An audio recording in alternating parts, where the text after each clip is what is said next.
Agora, não é indo ainda um pra aí. acordo de paz, é um cessar-fogo.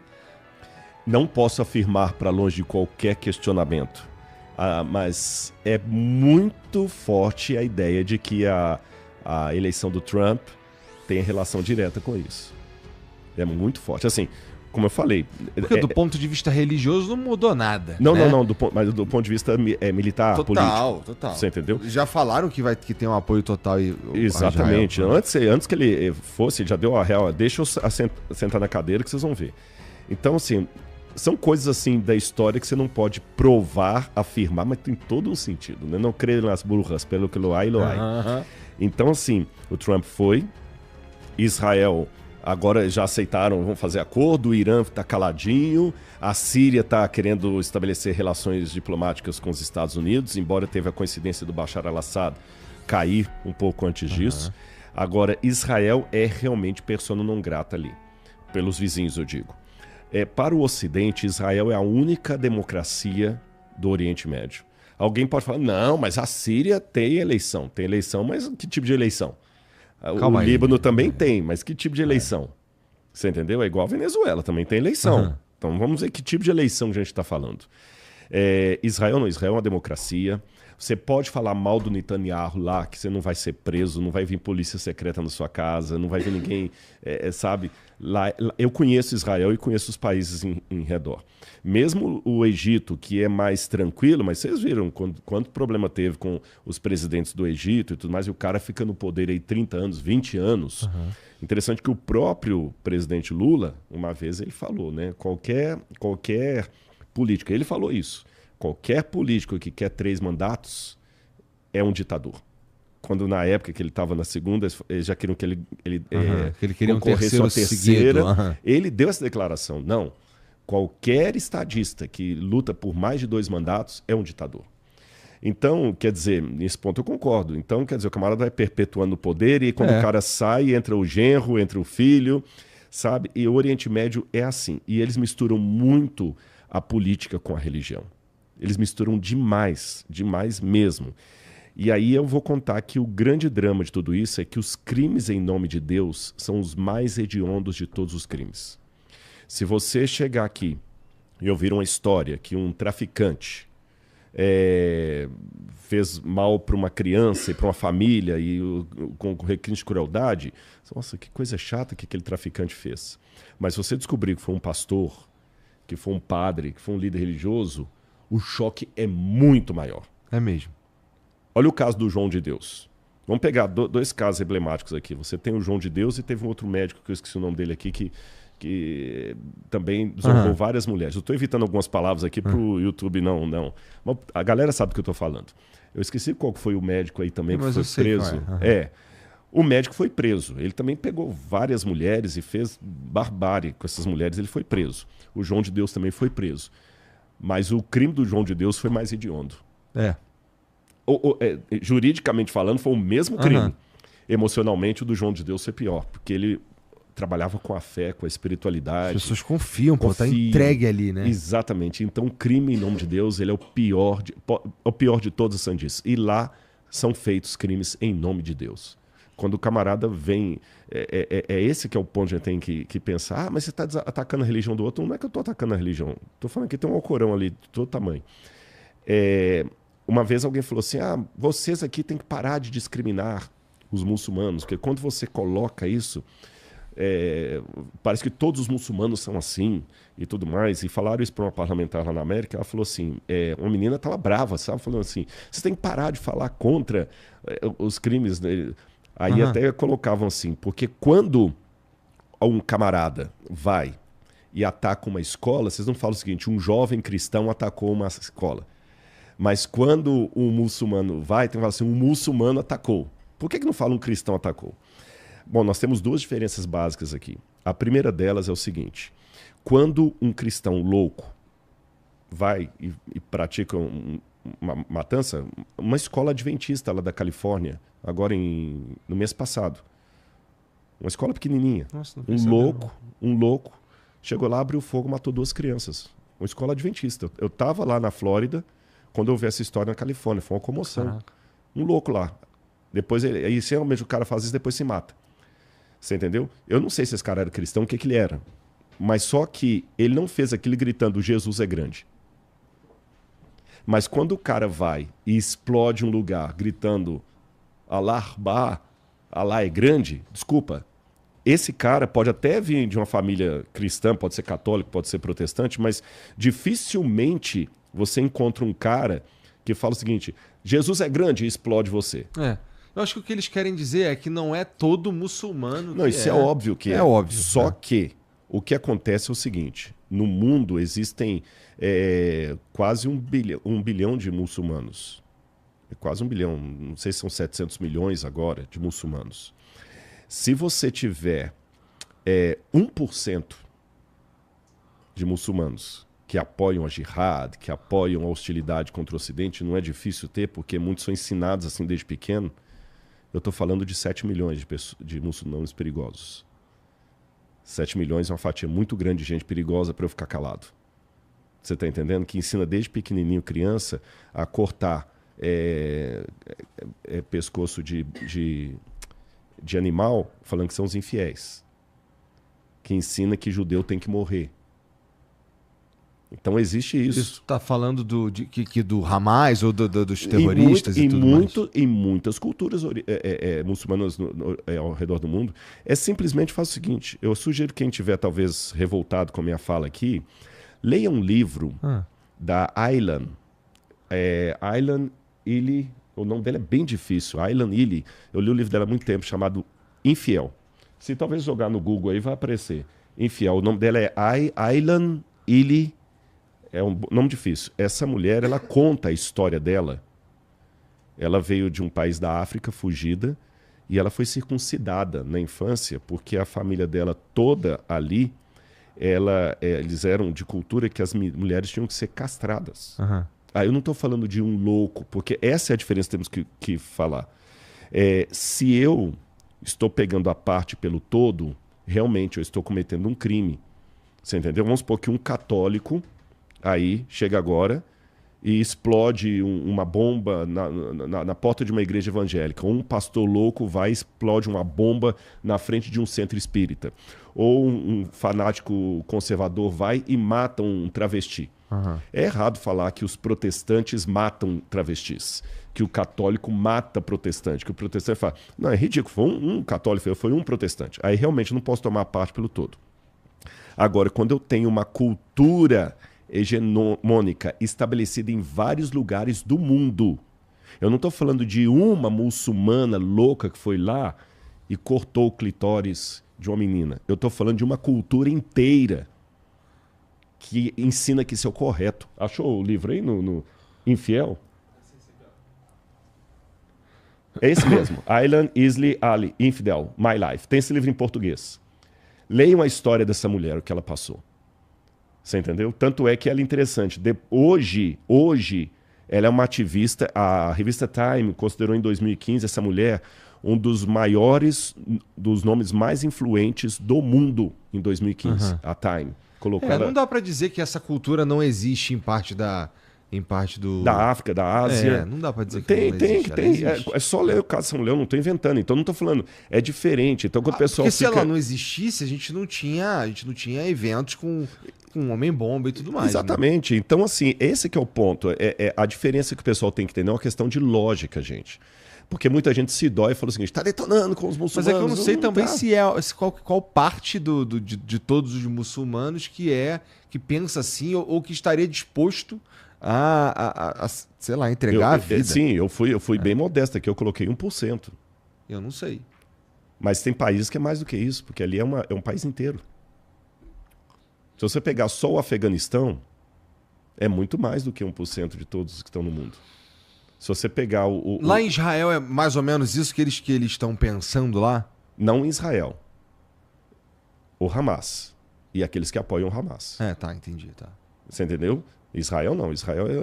Tanto é que em Israel, só para você ter noção, eu posso abrir uma Bíblia. Israel não é cristão. Israel não é um país cristão. Eu já fiz isso. Já fiz várias vezes. Eu posso abrir uma Bíblia no Muro das Lamentações, como eu já fiz várias vezes, e orar ali com minha Bíblia aberta, colocando a mão no Muro das Lamentações. e já vi no Muro das Lamentações judeu, vi muçulmano no Muro das Lamentações, vi um padre, eu sabia que era padre porque ele estava de clergyman, vi gente evangélico, tudo ali. Aí você sai do Muro das Lamentações e sobe uma rampa para ir lá no Domo da Rocha, onde está a Mesquita de Al-Aqsa. Você não pode levar nenhum símbolo religioso nenhum. Se você aí no brinco tivesse um crucifixo pequenininho, você tinha que tirar. Se você tivesse uma cruz tatuada, você não entra. Se você tiver um símbolo da Seishanoye, você não entra. Se você tiver um símbolo budista religioso, você não entra. Então eu já vejo a diferença. É só um muro. Do lado de cá, Israel, que é acusado de imperialista, de malzão e tudo mais, você pode ir com Bíblia, com crucifixo, pode uma irmã de caridade, de véu e tudo lá, junto com as mulheres judias orar, ninguém vai botar a mão nela fazer nada. Do outro lado, onde está a Mesquita de Al-Aqsa, você não pode ir com símbolo religioso nenhum. Se for alguma coisa que saia do seu corpo, você deixa e entra sem aquilo. Se for uma coisa que está grudada na pele, tipo uma tatuagem, você não entra. Simples assim. Sabe? Simples assim. Entendi. Tenta abrir uma igreja cristã em Teherã, para você ver o que vai acontecer. Tenta pregar numa praça em Teherã para você ver o que vai te acontecer. Não. Total. Você tá entendendo? Então, por isso que eu falo, não é uma questão... Mas assim, é diferente do... Eu tô contigo, tá?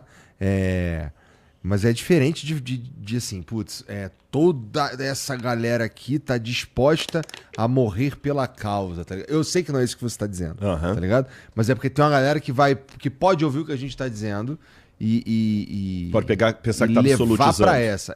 Mas não é isso. Não é toda essa galera. Agora, negar que existe uma cultura que produz pessoas como a moça ali, que eu esqueci o nome, né, do livro, também é negar a realidade. Exatamente. Né? E eu também, eu concordo plenamente. Por isso que eu falei, deu teu exemplo. Se um católico atacar uma igreja do Universal do Reino de Deus, se um cara da Universal do Reino de Deus atacar um centro espírita, se um maluco adventista atacar um travesti na rua, você vai falar que os adventistas odeiam os travestis? Não vou aceitar. Eu vou falar, não é por aí. Que a igreja católica mata... Não, foi um maluco da igreja católica que foi lá. Mas eu também não posso, por outro lado, em nome do politicamente correto, não denunciar atrocidades que estão acontecendo. Tem mulheres nesse momento sendo castradas. Eu sei que parece castração, parece uma coisa para homem, parece que a estupidez fala castração de mulher, mas é uma castração. Porque a maneira como ela descreve no livro que a circuncisão feminina foi praticada nela e é praticada em várias meninas que são suturadas depois, para o camarada na lua de mel chegar e penetrar rasgando tudo ali, e a gente vai fingir que isso não existe? Você está entendendo? Então é assim, porque é muito cômodo a gente só denunciar o que nos convém. Por exemplo, os crimes que o cristianismo praticou na Idade Média é fácil falar. Né? Agora, aquilo ali, eu fico quieto porque faz parte da minha política. Viva a Palestina, viva a Palestina. Eu digo que o Hamas, o fim do Hamas, não é um benefício só para Israel. É um benefício para os palestinos. Porque os palestinos também sofrem na mão do Hamas. O Hamas é tão terrível para a faixa de Gaza que eu chego a dizer que um cidadão de uma comunidade controlada pelo PCC está com menos risco do que um cidadão da faixa de Gaza controlada pelo Hamas. Tu já foi lá na... Tu falou que teve uma chance de ir num carro, eu já conversar fui, com os caras lá? Quando a gente fala Palestina, não sei se dá para colocar um mapa aí. Palestina, ela é separada, né? Se colocar um mapa de Israel, acho que dá para... Israel e Palestina, eu vou mostrar para vocês, para a galera entender. A Palestina, ela não é uma extensão de terra única. Então, você tem a faixa de Gaza, que fica aqui no Mar Mediterrâneo, fronteira com o Egito, e você tem a Cisjordânia em fronteira com a Jordânia do outro lado, tá bom? Não, mas eu queria aquele mapa mostra, tá vendo? Eu não sei se dá para ampliá-lo um pouquinho. Chega um pouco mais próximo. Aí, tá vendo aqui, ó, faixa de Gaza, tá escrito lá, faixa de Gaza, tá bom? E a Cisjordânia. A Cisjordânia, ela é controlada pelo Fatah. E quando o Fatah assumiu o poder, o Hamas não aceitou. O Hamas era um partido terrorista que tomou o poder, assumiu, Então, o Hamas controla Gaza e o Fatah controla a Cisjordânia. Mahmoud Abbas, que é o líder da autoridade palestina lá, que antes tinha o Yasser Arafat, que morreu. Então, só para vocês terem uma noção, são duas regiões completamente distintas. Completamente distintas. E uma coisa que eu já ouvi muita gente contando e que não é verdade, eles falam o seguinte: olha, Israel está tomando a faixa dos palestinos. Isso não é verdade. Aqui embaixo da faixa de Gaza é a fronteira do Egito. Essa linha aqui, daqui para cá é o Egito. Rafah tá ali, olha, que é a cidade que faz a fronteira. Tô vendo. O Egito, quando estava em guerra contra Israel, que não queria aceitar, o Egito tomou a faixa de Gaza todinha. Depois de 48, quando teve a resolução da ONU para separar. E a Jordânia entrou e foi até o lado de Jerusalém e tomou toda aquela região, por isso que ela é chamada de Cisjordânia, por causa do Rio Jordão e porque foi incorporado pela Jordânia. Quem não aceitou dar o território dos palestinos foram árabes muçulmanos. O Egito, que embora não seja árabe de DNA, mas é uma nação árabe unida, que eles falam árabe, e a Jordânia, que é árabe, porque foi do rei Rushemita, tá certo? Então, quem não reconheceu o território palestino foram os países muçulmanos. Quem atacou Gaza e veio atacando Gaza e até o Egito aqui... Eles não se gostam? Não, eu vou explicar o porquê disso. Vou falar essa frase, a sua pergunta foi muito boa para o pessoal entender. Quem conquistou Gaza e toda a parte aqui do Egito e conquistou a Cisjordânia, empurrando a Jordânia para além do Rio Jordão, foi Israel. E depois de fazer isso é que Israel falou, olha, palestinos podem ficar aqui. Então quem entregou, se Israel não tivesse atacado o Egito e a Jordânia, especialmente na Guerra de 6 Dias, quando Israel conquista Jerusalém, né, em 1967, hoje Gaza seria território egípcio e a Cisjordânia seria território do rei Abdullah, da Jordânia. Então, se hoje tem Palestina, é porque Israel entrou em guerra contra esses dois países e falou, aqui está a terra de vocês. Você perguntou, eles não se gostam? Não. Das grandes frustrações do profeta Maomé é que ele queria um reino muçulmano islâmico tremendo. Só que logo após a sua morte já começou a briga. Quem vai assumir o legado do profeta? Os parentes dele ou os homens de confiança dele? Aí você tem o Ali, aquela coisa toda, aí já começam duas linhas no Islã, que são os xiitas e os sunitas. Cada um brigando por quem tem o direito ao lugar do profeta. O Irã, por exemplo, é xiita. O Hamas é sunita. O ódio entre eles é maior do que qualquer polêmica que houve entre Lula e Bolsonaro na época das eleições. Sabe quando tinha bolsonarista e lulista que saía fumaça? Eu tô para falar que é mais fácil ter harmonia entre eleitores de Lula e Bolsonaro do que entre xiitas e sunitas. Tanto Entendi. é que, de vez em quando, Mas você eles ouve... não se unem no ódio a Israel, por Aí exemplo? sim, Tá. se une no ódio a Israel, mas temporariamente. Por quê? Se o Hamas conseguisse a independência da faixa de Gaza, com o apoio do Irã, vou pensar numa situação ridícula. Se o Irã tivesse acabado com Israel, se o Irã e o Hamas tivessem acabado com Israel, não teria Palestina. Porque o Irã iria tomar a faixa de Gaza, iria entrar em guerra com o Hamas. Eu tenho certeza do que eu estou falando. Sabe aqueles filmes... imagina se Hitler não tivesse morrido, como é que estaria o mundo hoje e tudo. Se houvesse uma situação em que o Irã tivesse ganhado essa guerra com o Hamas, não ia ter a Palestina. E dentro de pouco tempo, o Irã ia querer matar os líderes do Hamas porque eles são sunitas e o Irã é xiita. Não ia ter. De vez em quando você escuta aí atentado à bomba dentro de mesquita. Tem atentado à bomba em mesquita. Se atentado à bomba fosse só em sinagoga, faz sentido, né? Não, mas em mesquita. Então também existe um ódio entre eles mortal, muito sério. Quando você chega, por exemplo, a própria Síria. A Síria tinha um ódio do Irã tremendo. Muitos sírios, apesar do governo estar ali em conivência, sabe? No Líbano, muitos palestinos, isso aqui ninguém conta. Muitos palestinos foram mortos no Líbano pelo Hezbollah, o Hezbollah, como eles falam. São os terroristas. Na época da guerra do Líbano. E muitos foram mortos na Síria também. Isso o pessoal não conta, só conta Israel matando. Não vou falar... Olha, duas coisas que eu quero deixar claro aqui, Igor. Primeiro, eu sou a favor da criação do Estado palestino. Ponto. Eu também. O que eu não sou a favor é da erradicação de Israel. Também não. Segunda coisa, não estou falando que Israel é santinho, que Israel acerta tudo, que Israel é tudo bom. Não, por favor. Você entendeu? Tem gente que presta e não presta em todo lugar. Tem soldado israelense que vai e humilha o palestino mesmo nos assentamentos. Tem todo esse ódio, tem. É a mesma coisa de eu falar o seguinte, olha, eu não vou falar que a polícia acerta sempre no Rio de Janeiro. A polícia às vezes também é truculenta, às vezes tem corrupção na polícia, tudo bem, beleza. Agora, nem por isso eu vou apoiar Total. Você entendeu? Uma facção criminosa e ficar do lado da milícia e não da polícia. Você tá entendendo? Não, mas tem polícia corrupta.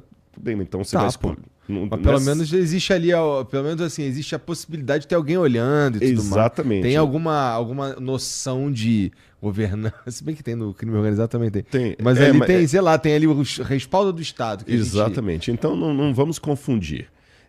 Hamas não tem nada a ver com Palestina. O Hamas se apropriou, sequestrou a causa palestina para uso próprio.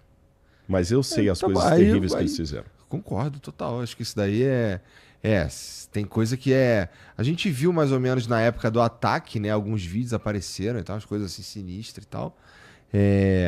Mas o problema é que, assim, e tudo isso é motivado por um ódio que vem fundamentalmente da religião, ou não?